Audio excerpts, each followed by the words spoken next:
మీరు ఇంగ్లీష్ మాట్లాడడం నేర్చుకోవాలి అనుకుంటే గణేష్ ఇన్ఫోబిట్స్ ఛానల్ని సబ్స్క్రైబ్ చేసుకోండి. ఈ ఛానల్ పూర్తిగా ఉచితం. ఛానల్ని సబ్స్క్రైబ్ చేసుకోవడం వల్ల నేను చేసిన ఇదివరకు వీడియోలు మీకు కనిపిస్తే వాటిని చూస్తూ మీరు ఇంగ్లీషు నెమ్మదిగా అర్థం చేసుకుంటూ నేర్చుకోవచ్చు. ఈ వీడియోని పూర్తిగా చూడండి. ఈ వీడియో ఎలా ఉందో కింద కామెంట్స్లో తెలియచేయండి. అదేవిధంగా ఈ వీడియో చేయడానికి నేను కొంచెం కష్టపడాల్సి వచ్చింది. ఈ వీడియో మీకు నచ్చినట్టయితే కింద బాగుంది అని కామెంట్ చేసి ఒక లైక్ చేయండి. ఇప్పుడు మనం వీడియోలోకి వెళ్దాం. Let's go. ఈ వీడియోలో మనం ఇంట్లో వారితో అతి ఎక్కువగా మాట్లాడే వాక్యాలను ఇంగ్లీష్లో ఎలా అనాలో నేర్చుకుందాం. ఇది పార్ట్ 2. పార్ట్ 1 ఆల్రెడీ నా ఛానల్లో వీడియో ఉంది. మీరు చూడకపోతే ఆ వీడియోని కూడా చూడండి. ఆ వీడియో చూసిన వారు ఈ వీడియో చాలా బాగుంది అని కామెంట్ చేశారు. అందువల్ల నేను ఈ పార్ట్ 2 చేస్తున్నాను. ఈ వీడియోలో చూసే వాక్యాలన్నింటినీ కూడాను మనం ప్రతిరోజు మన ఇంట్లో వారితో మాట్లాడుతూ ఉంటాం. ఈ వాక్యాలు ఇంట్లో వారితోనే కాకుండా కొన్ని సందర్భాల్లో మన స్నేహితులతో బయట వారితో మాట్లాడడానికి కూడా చాలా ఉపయోగపడతాయి. ఇప్పుడు మనం ఆ వాక్యాలని నేర్చుకుందాం. నాకు సహాయం చెయ్యి, నాకు సహాయం చెయ్యి అని ఇంట్లో వారిని ఎలా అడగాలి? హెల్ప్ మీ అనాలి. హెల్ప్ మీ అంటే నాకు సహాయం చెయ్యి అని ఇంగ్లీష్లో అనడం అన్నమాట. ఇక్కడ హెల్ప్ అంటే సహాయం చెయ్యి, మీ అంటే నాకు. ఇంగ్లీష్ వాళ్ళు ఎలా అంటారంటే సహాయం చెయ్యి నాకు అంటారనమాట. అందుకునే వాళ్ళు ఇంగ్లీష్లో హెల్ప్ మీ అంటారనమాట. ఇది ఎలాంటి సందర్భంలో ఉపయోగపడుతుందంటే మన అక్కని కానీ చెల్లెల్ని కానీ లేకపోతే మన అన్నయ్యని కానీ తమ్ముడిని కానీ మీరు ఏదైనా పనిలో ఉన్నారు, నాకు కొంచెం సహాయం చేయి, నాకు సహాయం చేయి అని ఇంగ్లీష్లో అనాలంటే హెల్ప్ మీ అనాలన్నమాట. నేను చెప్పేది విను, నేను చెప్పేది విను అని ఇంగ్లీష్లో ఎలా అనాలి? లిజన్ టు మీ అనాలన్నమాట. లిజన్ టు మీ అనాలన్నమాట. లిజన్ అంటే విను, జాగ్రత్తగా విను. టు మీ అంటే నేను చెప్పేది అని అర్థం ఇస్తుందన్నమాట. మీ అంటే నన్ను. లిజన్ టు మీ అంటే నేను చెప్పేది విను అని ఇంగ్లీష్లో అనడం అన్నమాట. అది చేయొద్దు. కొన్ని సందర్భాల్లో మన ఇంట్లో వాళ్ళు ఏదన్నా చేస్తున్నారు, అది మీకు ఇష్టం లేదు, అది చేయొద్దు అని ఇంగ్లీష్లో ఎలా అనాలి? డోంట్ డూ దాట్ అనాలి. డోంట్ డూ దాట్ అనాలి. డోంట్ అంటే వద్దు, డూ అంటే చేయడం, దట్ అంటే అది. డోంట్ డూ దాట్ అంటే అది చేయొద్దు అని ఇంగ్లీష్లో అనడం అన్నమాట. దీన్ని వేరే రకంగా కూడా అనొచ్చు అనమాట. డోంట్ డూ దట్ అనొచ్చు. డోంట్ డూ ఇట్ అనొచ్చు. డోంట్ డూ దాట్ అని కూడా అనొచ్చు అనమాట. అంటే అది చెయ్యొద్దు అని ఇంగ్లీష్లో చెప్పడం అనమాట. డోంట్ డూ దాట్ లేక డోంట్ డూ ఇట్ అనాలన్నమాట. కొన్ని సందర్భంలో ఇంట్లో అనుకోకూడదు జరిగింది, ఏదన్నా పైనుంచి కింద పడింది, ఏదన్నా శబ్దం వచ్చింది, ఏదన్నా జరిగింది. అలాంటి సందర్భంలో మనం ఇలా అడుగుతూ ఉంటాం. ఏమైంది అని అడుగుతూ ఉంటాం. లేక ఏం జరిగింది, ఏమైంది లేక ఏమి జరిగింది అని ఇంగ్లీష్లో ఎలా అనాలి? వాట్ హ్యాపెండ్ అనాలన్నమాట. ఇక్కడ వాట్ అంటే ఏమి అనే అర్థాన్ని ఇస్తుంది అనమాట. హ్యాపెండ్ అంటే జరిగింది. వాట్ హ్యాపెండ్ అంటే ఏం జరిగింది, ఏమైంది అని ఇంగ్లీష్లో అడగటం అన్నమాట. కొన్ని సందర్భాల్లో మన అమ్మ కానీ నాన్న కానీ అడిగారు, ఏమైంది అని అడిగారు. ఏం లేదు అని అంటూ ఉంటాం. ఏమీ లేదు అని ఇంగ్లీష్లో ఎలా అనాలి? నథింగ్ అనాలన్నమాట. నథింగ్ అంటే ఏం లేదు, ఏం అవ్వలేదు అని ఇంగ్లీష్లో చెప్పటం అన్నమాట.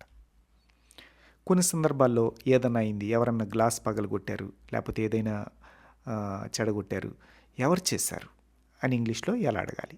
ఎవరు చేశారు అని ఇంగ్లీష్లో అడగాలంటే హూ డిడ్ అనాలన్నమాట. హూ డిడ్ అంటే ఎవరు చేశారు. ఇక్కడ హూ అంటే ఎవరు, డిడ్ అంటే చేశారు. హూ డిడ్ అంటే ఎవరు చేశారు అని ఇంగ్లీష్లో అడగటం అనమాట. కొన్ని సందర్భాల్లో నేను కాదు అంటూ ఉంటాం. నేను కాదు అని ఇంగ్లీష్లో ఎలా అనాలి. ఐ యామ్ నాట్ అంటే నేను కాదు అని ఇంగ్లీష్లో చెప్పటం. ఇలా చెప్పచ్చు. ఐఎమ్ నాట్ అని చెప్పచ్చు. నాట్ మీ అని కూడా చెప్పచ్చు అనమాట. నాట్ మీ, నాట్ అంటే కాదు, మీ అంటే నేను అనే అర్థాన్ని కూడా ఇస్తుంది అనమాట. నాట్ మీ అంటే నేను కాదు, నాట్ అంటే కాదు, మీ అంటే నేను. నాట్ మీ అంటే నేను కాదు అని ఇంగ్లీష్లో చెప్పటం. వీడు చేశాడు అని అప్పుడప్పుడు అంటూ ఉంటాం. వీడు చేశాడు అని ఇంగ్లీష్లో ఎలా అనాలి. He did అనాలన్నమాట.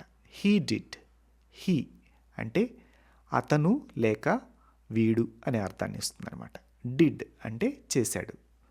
హీ డిడ్ అంటే వీడు చేశాడు లేక అతను చేశాడు అనే అర్థాన్ని ఇస్తుంది అనమాట. ఇక్కడ హీ అంటే వీడు లేక అతను అనే అర్థాన్ని ఇస్తుంది అనమాట. కొన్ని సందర్భాల్లో ఆమె చేసింది అని ఇంగ్లీష్లో ఎలా అనాలి. షీ డిడ్ అనాలన్నమాట. ఇక్కడ షీ అంటే ఆమె, డిడ్ అంటే చేసింది. ఆమె చేసింది అని ఇంగ్లీష్లో అనాలంటే షీ డిడ్ అనాలన్నమాట. కొన్ని సందర్భాల్లో మనం ఇంట్లో వెతుకుతూ ఉంటాం. ముఖ్యంగా తాళాలు ఎక్కడ పెట్టామో తెలియదు. నా తాళాలు ఎక్కడున్నాయి అని ఇంగ్లీష్లో తెలుగులో అడుగుతూ ఉంటాం. నా తాళాలు ఎక్కడ లేక నా తాళాలు ఎక్కడున్నాయి అని మన ఇంట్లో వారిని అడుగుతూ ఉంటాం. ఈ ప్రశ్నని ఇంగ్లీష్లో ఎలా అడగాలి. వేర్ ఆర్ మై కీస్ అనాలన్నమాట. వేర్ ఆర్ మై కీస్ అని అడగాలన్నమాట. వేర్ అంటే ఎక్కడ, ఆర్ అంటే ఉన్నాయి, మై అంటే నా యొక్క, కీస్ అంటే తాళం చెవులు. వేర్ ఆర్ మై కీస్ అని ఇంగ్లీష్లో అడగాలన్నమాట. Where are my keys, where are లేక వేర్ ఈజ్ ఈ ప్రశ్నలు ఇంట్లో మాట్లాడేటప్పుడు చాలా ఉపయోగపడతాయి అన్నమాట. నా తాళం చెవులు ఎక్కడ అని ఇంగ్లీష్లో అడగాలంటే వేర్ ఆర్ మై కీస్ అనాలన్నమాట. కొన్ని సందర్భాల్లో మనం ఫోన్ ఎక్కడ పెట్టామో మనకు కనిపించదు. నా ఫోన్ ఎక్కడుంది లేక నా ఫోన్ ఎక్కడ అని ఇంగ్లీష్లో అడగాలంటే వేర్ ఈజ్ మై ఫోన్ అనాలన్నమాట. వేర్ ఈజ్ మై ఫోన్ అనాలి. ఇక్కడ వేర్ అంటే ఎక్కడ, ఈజ్ అంటే ఉన్నది, మై అంటే నా, ఫోన్ అంటే phone. Wear is my phone అని ఇంట్లో వారిని అడగచ్చు అనమాట. కొన్ని సందర్భాల్లో ముఖ్యంగా అద్దం కోసం వెతుకుతూ ఉంటాం అనమాట. బయటికి వెళ్ళేటప్పుడు అద్దం కోసం వెతుకుతూ ఉంటాం. అద్దం ఎక్కడ అని ఇంగ్లీష్లో ఎలా అడగాలి. వేర్ ఈజ్ ద మిర్రర్ అనాలి. వేర్ ఈజ్ ద మిర్రర్ అనాలన్నమాట. ఇక్కడ వేర్ అంటే ఎక్కడ, ఈజ్ అంటే ఉన్నది, మిర్రర్ అంటే అద్దం అనమాట. మనం ఒక ప్రత్యేకంగా దాన్ని అడిగేటప్పుడు ఇక్కడ ద అనే పదం ఉపయోగించి మాట్లాడాలన్నమాట. వేర్ ఈజ్ ద మిర్రర్ అనాలన్నమాట. దువ్వెన ఎక్కడ, కొన్ని సందర్భాల్లో దువ్వెన మనకు కనిపించదు. దువ్వెన ఎక్కడ పెట్టారు, దువ్వెన ఎక్కడుంది అని అడుగుతూ ఉంటాం. దాన్ని ఇంగ్లీష్లో ఎలా అడగాలి. వేర్ ఈజ్ ద కోంబ్ అనాలి. Where is the comb, where అంటే ఎక్కడ, ఈజ్ అంటే ఉన్నది, కోమ్ అంటే దువ్వెన. మనం ప్రత్యేకంగా దువ్వెన అడుగుతున్నాం కాబట్టి ద ఉపయోగించి మాట్లాడాలన్నమాట. వేర్ ఈజ్ ద కోమ్ అనాలన్నమాట. నువ్వు పెట్టావు లేక ఎక్కడ పెట్టావు నువ్వు. కొన్ని సందర్భాల్లో అడుగుతూ ఉంటాం. ఎక్కడ పెట్టావు రాది అని అడుగుతూ ఉంటాం మన అన్నయ్యని కానీ తమ్ముడిని కానీ. ఎక్కడ పెట్టావు నువ్వు అని ఇంగ్లీష్లో ఎలా అడగాలి. వేర్ డిడ్ యూ కీప్ అనాలన్నమాట. వేర్ అంటే ఎక్కడ, యు అంటే నువ్వు, డిడ్ కీప్ అంటే ఎక్కడ ఉంచావు, డిడ్ కీప్ ఈ రెండు పదాలను కలిపితే ఎక్కడ ఉంచావు అనే అర్థాన్ని ఇస్తుంది అనమాట. ఇంగ్లీష్ వాళ్ళు ఈ పదాలను విడగొట్టి డిడ్ ఇక్కడ పెడతారు, కీప్ అంటే ఉంచడం లేక పెట్టడం అనమాట. వేర్ డిడ్ యూ కీప్ అంటారనమాట. అంటే ఎక్కడ పెట్టావు నువ్వు, ఎక్కడుంచావు నువ్వు అని ఇంగ్లీష్లో అడగడం అనమాట.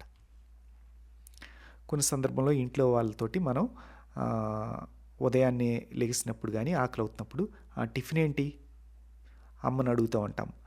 ఈరోజు టిఫిన్ ఏంటి, టిఫిన్ ఏంటి అని ఇంగ్లీష్లో ఎలా అడగాలి? What is for tiffin అనాలన్నమాట.